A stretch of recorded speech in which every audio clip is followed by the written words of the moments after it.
and then we'll cover your questions, and then I'll do anything else that's needed. But yeah, what questions do you have, Julie? Okay, let's see if I put this back over here. Whoops.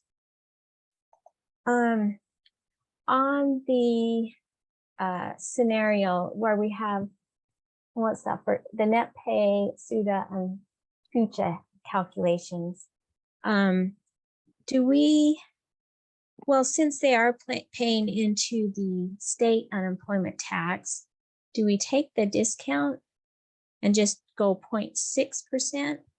So it's a total of $42 for the first 7,000. Let me see. So is that on the second of calculating SUTA Yeah. and FUTA? So the second tab.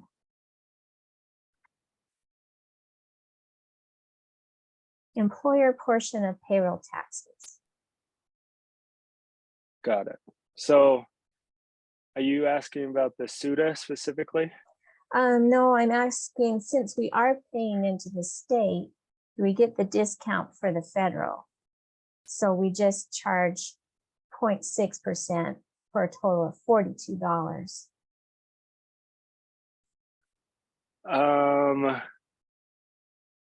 So we do just take the 0.6%, but for that specific, for this specific exercise, it's actually a 0 that we're taking for FUTA payable because we've reached our max for the year, if that makes sense.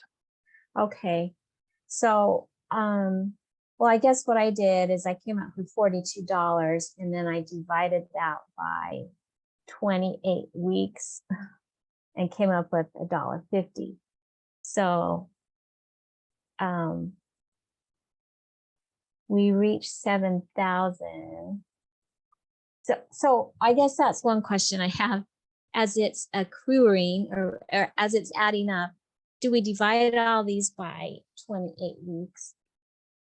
No, not necessarily. It's just whatever as that first $7,000 as early as possible. So if someone gets paid and they reach the $7,000, you know, that threshold, then it hits that and then it's done, right? You don't have to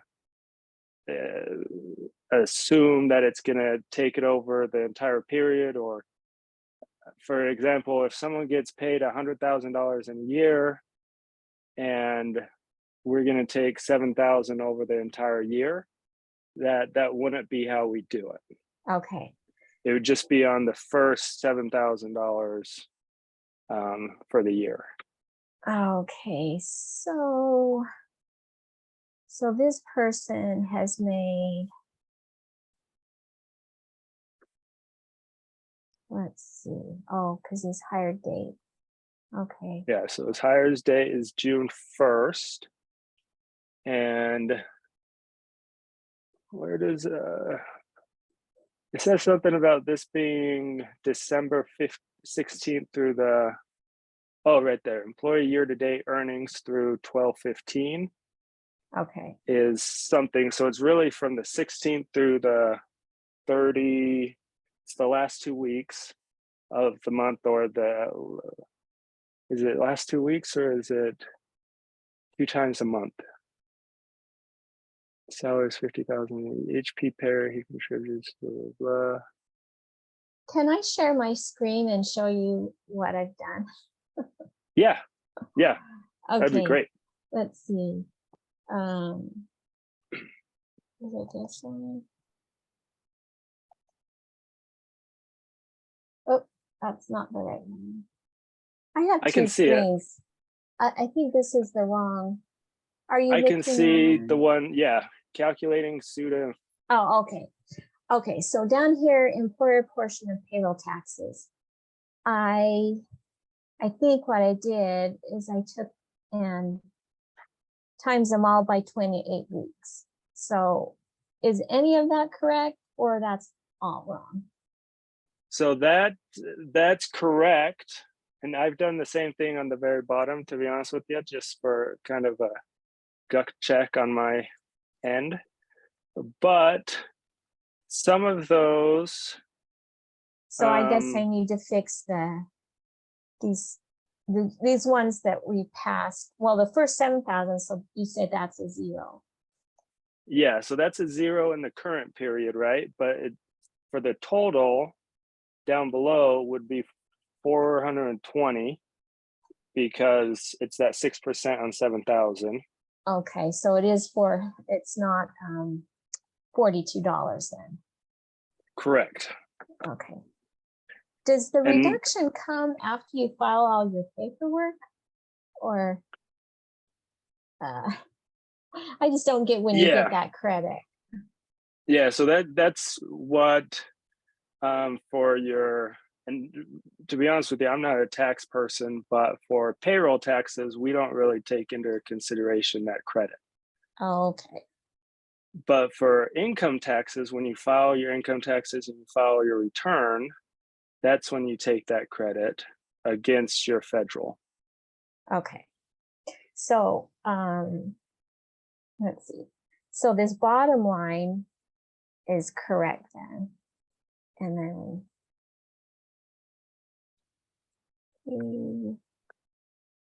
oh wait. Employee year-to-date earnings. 1.6. Okay, so over here, he hasn't made 33,000 yet. Right. So we do have, is it 4130 for this pay period? So I'm double checking my calculation. Because it should be the 3365. So it's 3.5% on the gross wages of 961.54.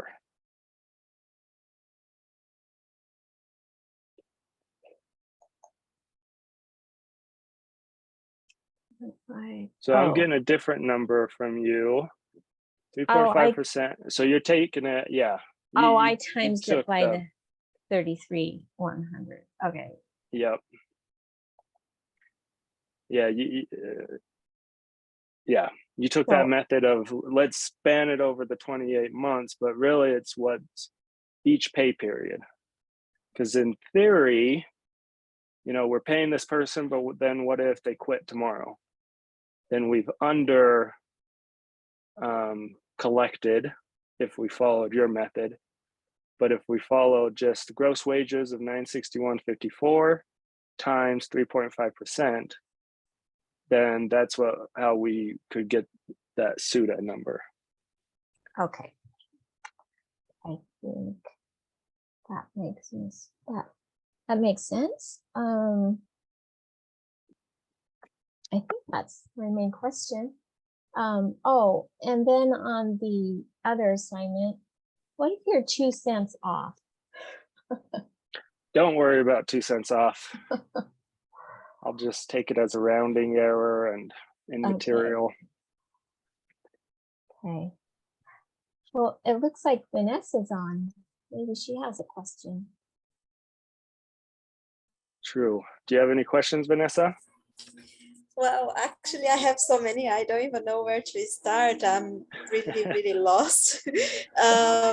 Yeah, actually, it was good that I came in because I did the first part. I didn't even see that was a second part to do it until you open your share screen. So I just looked back at my one and realized, oh, there's a second one. So I haven't looked at that one yet. But yes, I've noticed that everybody's talking about dates. Why is it so important they hire a date if I'm gonna just work with the salary? So that is a good question, but that also plays into what we were just talking about on FUTA and SUTA. Okay. That depending on their hire date, we may not need to use or gather, or what is that? pull FUTA and SUTA. So let's say, let me share my screen. And I don't know why, but people have told me that my screen kind of freezes sometimes. So if my screen freezes, let me know and I can make it so it doesn't freeze. But, so let's say, depending on the hire date, with your question, it will change the amount we're gonna collect for FUTA and SUTA on the employer portion right here. Oh, okay. So if someone joined in December and we've only paid them $1,000, then we have to collect FUTA and SUTA. But let's say someone joined in January and they've been paid more than $35,000, then we don't collect FUTA or SUTA. So those are the two things that it really depends on. I'm trying to think if there's any other issues that come up based on the hire date. Okay. But then, because I know one of them is just for like twice a year. Is that why it affects, or it has to do with the amount they are receiving? So if they get paid twice a year, what do you mean? What do you mean by that when they say it's only twice a year? I think if I'm not get things confused, but I think one of them, we pay one of those taxes just twice a year, isn't it? There's one that it's paid something about September, and then another one something about, I think it was January. Is not the taxes? So there's a, yeah, so on the employer side, so let's pretend that I own my own business, right? Which I own a firm, an accounting firm, and I have my employees that I pay them every month or every week or whatever I pay them on, but we have to pay the government quarterly payments. Yeah. So that means that's what these journal entries are doing, the employer portion, because I have to accrue for the FUTA and SUTA payable as well, basically all these payables. And depending on how much money I'm giving to employees, I have to hold on to that money and then pay them quarterly, which would be, you know, the month after the quarter. So April, July, October, the end of September, October, and then January. Okay. So yeah, that's one thing of what we have to pay, but the actual payment to our employees is based on our pay schedule, which is on pay periods. So it's more to do with the amount, like the amount they receive, and then I will take the tax from that. Then, because like you said, let's say if I have an employee coming in, and then the time that I need to pay for the SUTA, he didn't get his full salary. So I'll have to calculate based on what he received until the date that I have to pay. Is that so? Yes, I want to say yes, if I understood what you, I think I understood what you said, but to reiterate or to put it in my own words, based on his hire date, it will determine how much you've paid him and then also how much you've collected from him to pay to the government. Yes, which means that what he paid, for example, this month that he has just been hired can be different from next month when he'll be working the full month. Yes, yep. So if he only gets paid once a month and he gets hired mid-month, and obviously he's only getting paid half his salary. So we're going to collect half the amount we're going to collect next month. Mhm. So it depends on his hire date in a specific month, and then other months it will depend on our pay like periods, if it's a weekly or bi-weekly or monthly, what we calculate.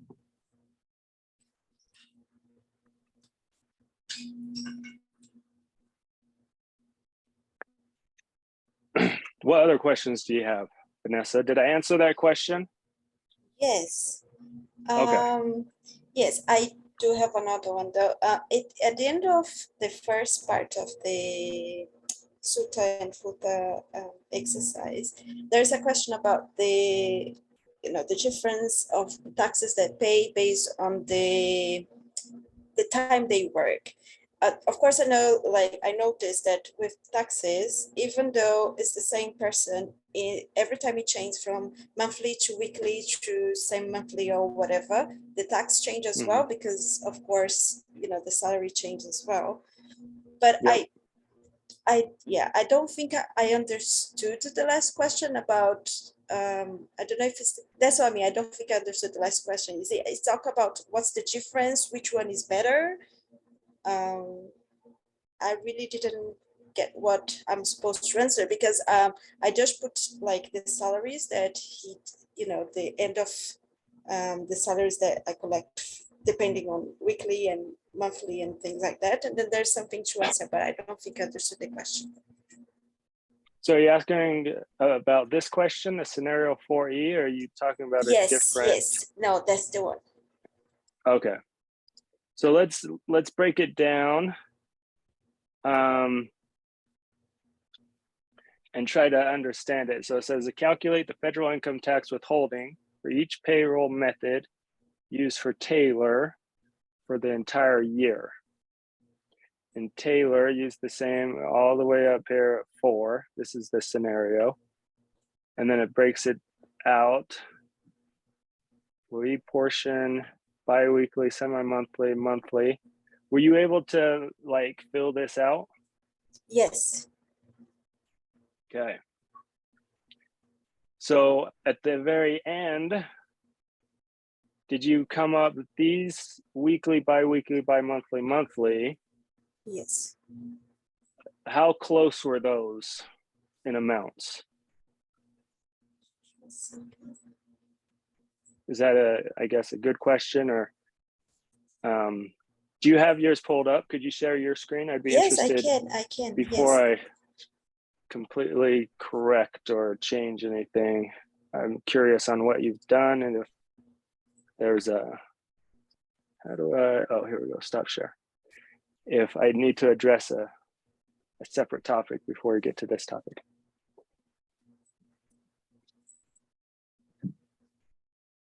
So, Perfect. Okay. So let me see here. So let's go to your weekly and review your numbers on weekly.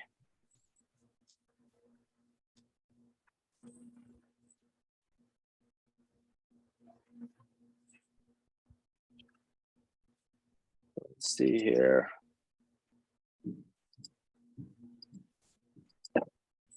So let me calculate the federal income tax.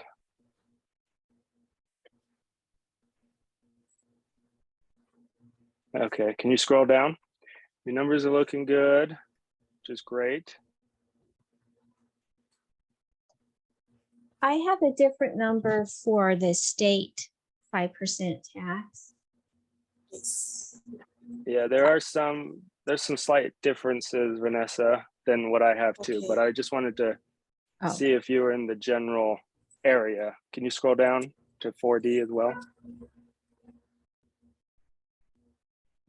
Okay.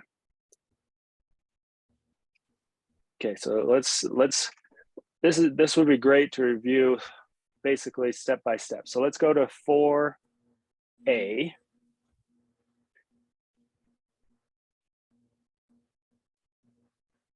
Perfect, thank you.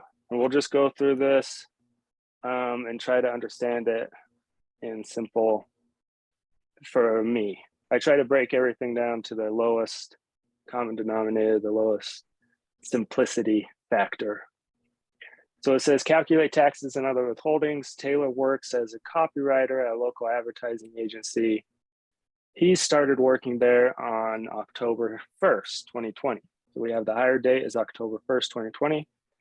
He is married with 2 children. So the marital status is married. His salary is $50,000 per year.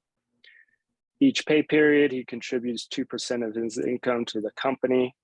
Calculate gross pay the following way. So in this first one, we have weekly. So we take the gross wages or the 50,000 divided by 52. I did this right? one, so 52, yes. Yes, perfect. So that gives us our gross wages of 961.54. The FICA, we take that gross wages times the 6.2. And then the Medicare, same thing. Take the gross wages times by 1.4. The 401k contribution of 2%. We have the 401k withholding from employee is the actual dollar amount. The modified gross pay is our gross pay, subtracting out the 401k contribution. State income tax withholding is, can you look at that? So you have a 5%. I think. Yeah, Can you? Joshua, the state income, is it the 5% is from my modified gross pay, or is it from my gross wages? That's your modified gross pay in this scenario. So yeah, okay. So yeah, that's one thing that I wanted to discuss, because some states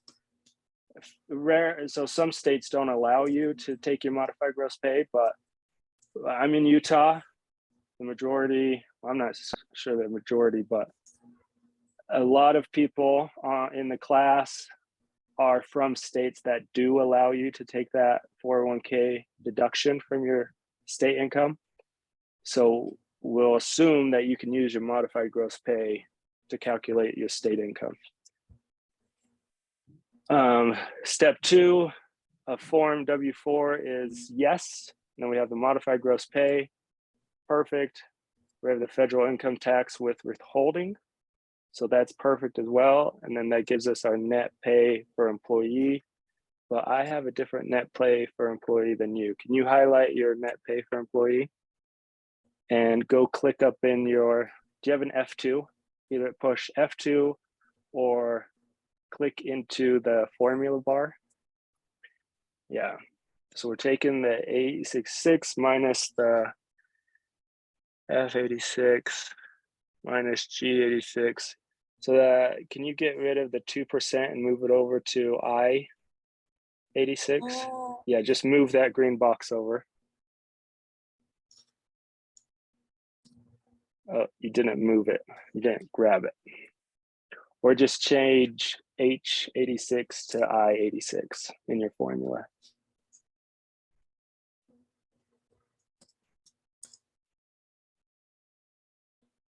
Perfect. Okay, so that gets us our net pay for employee. Let's go down a level. Also, yeah, I guess the rest will be the same because I kind of follow the same. Yep.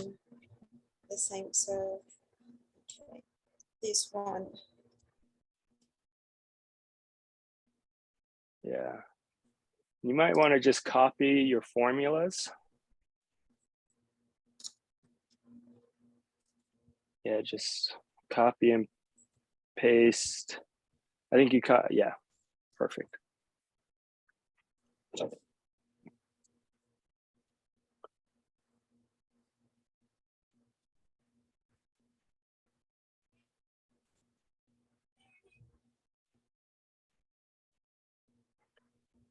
Copy it all the way down, and then you can copy that net pay employee formula as well. I think those are the ones that we changed.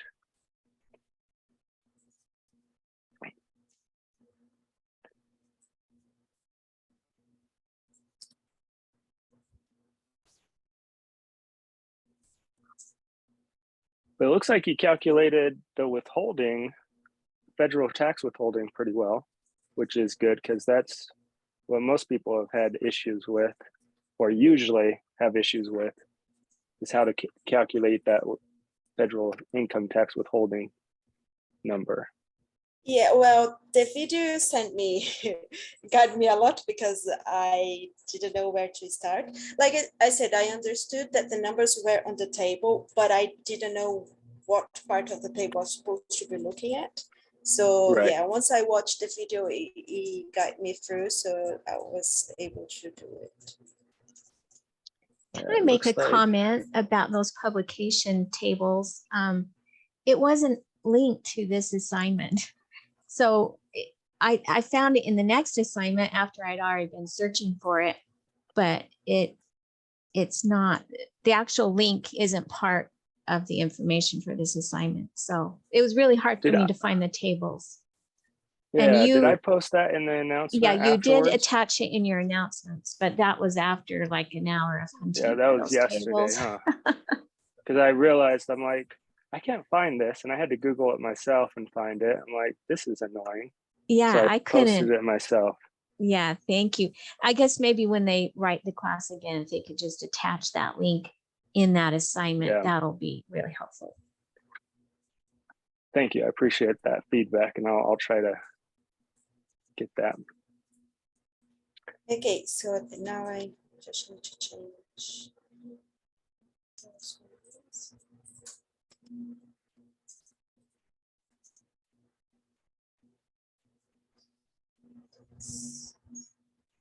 So that's going to be your N column.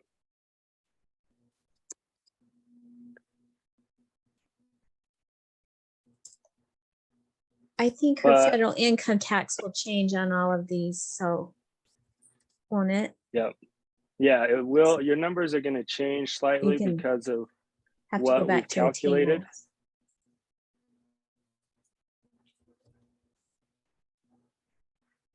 Did you hear that, Vanessa?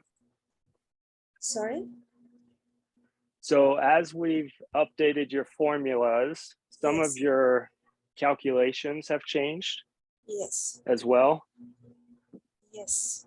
So you'll need to go back and update your federal income tax withholding formulas and calculations. Okay. But in the end, for that final question, a lot of those, give me 1 second, Mike.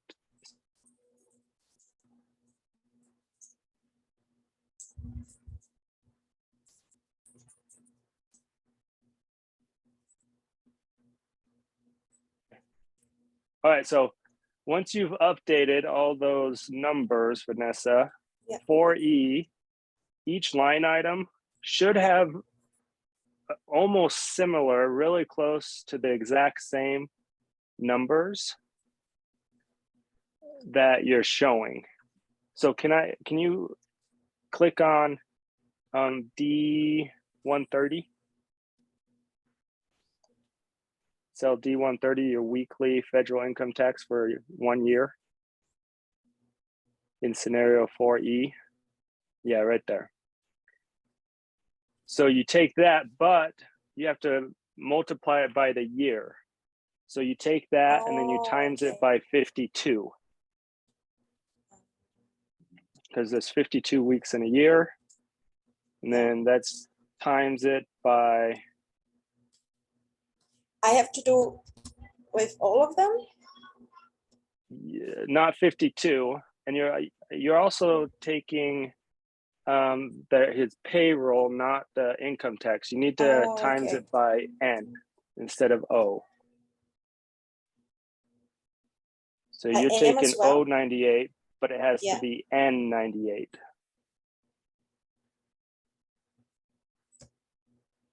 Yeah, and that's N as in Nancy.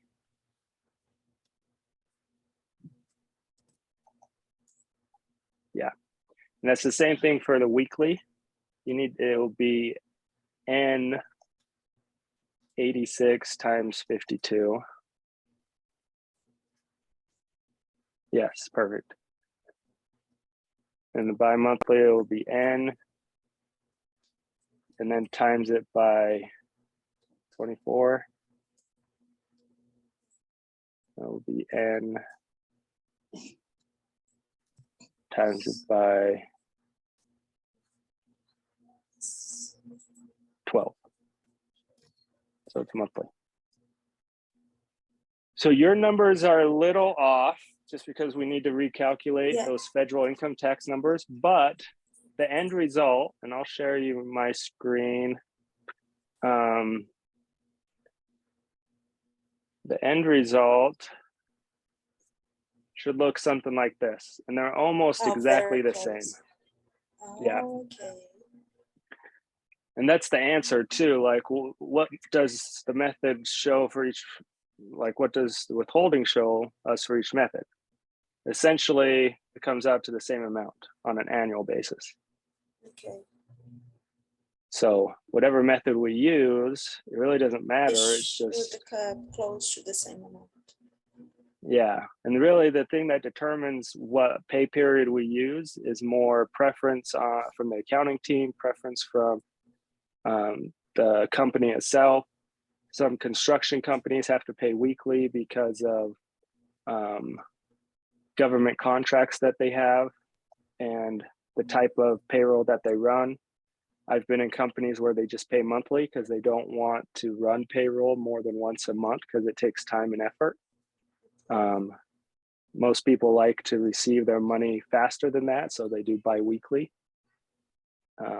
Bi-monthly is, yeah, so it's really just a preference of the company of why they do what, but the IRS doesn't care because it's basically all the same for them. I have just two more questions. One is that, is it, well, do companies still using Excel to calculate that, or most of them have like the program? And does Quickly Book does that for us, or we gonna have to like kind of do this kind of work even in the program? Yeah, so QuickBooks has a system, their payroll system that calculates all this for you. And there's other companies that do it like Gusto and Paychex and OnPay and Paylocity. And there's companies that do just payroll. That's all they do. And they've gotten it down to a science and they do everything. But some people that don't want to pay to use this third party or pay for a service, they still use this information, especially if you're self-employed and it's just you and they don't want to pay like $20 a month to have someone else do it for them. They could come in and do this themselves. But to be honest with you, the majority of companies that I've participated in, I've consulted with, I've tried to get them to use a payroll system or a payroll provider, as they call them. So we will be able to practice these things on QuickBook Online as well, or? So these numbers and this activity is basically preparing you. So the payroll system, no, you won't be using the payroll system. You'll be using this spreadsheets to do the payroll portion of the practicum course. So when we're setting up the books and we're running with the books, we're going to use the spreadsheets and calculate everything in spreadsheets. It's a good exercise because once you set up a payroll provider, it's like a black box. You put in all this information, and then it goes out into the ether, and they tell you what you owe in taxes. They tell you what they're going to be paying you and everything else. And as a controller or CFO, you have to understand what is happening and why. So having this like background knowledge helps you understand the system, because they're not going to let you into the calculation for the most part. They'll just give you the final number and kind of the areas, and then you have to know the basics of how they got that for any questions that come up. I know that, like, because I've seen QuickBook Online does not only work for USA, they work for other countries as well, as a program. So because I understand that the tax law will change from country to country. And does the program follow that as well? So some countries, I know, I'm trying to think. The tax law is different in every country. Yeah. And to be honest with you, it's different in every state. So that's why Okay. a lot of these payroll companies even exist, because here in the States, each state is different. And one person, like working in a remote company, may have employees all over the state or all over the country. And they would have to know all these rules and laws for each state. And rather than knowing and learning all that, they just hire a third party that has all that information. And for sure, the different countries have different laws. To be honest with you, I don't know different country laws. Even I can't even start to tell you any of the other country laws. You probably No, know that's more than okay. that. I imagine that. Even my one, I don't know. So yeah, okay. Yeah.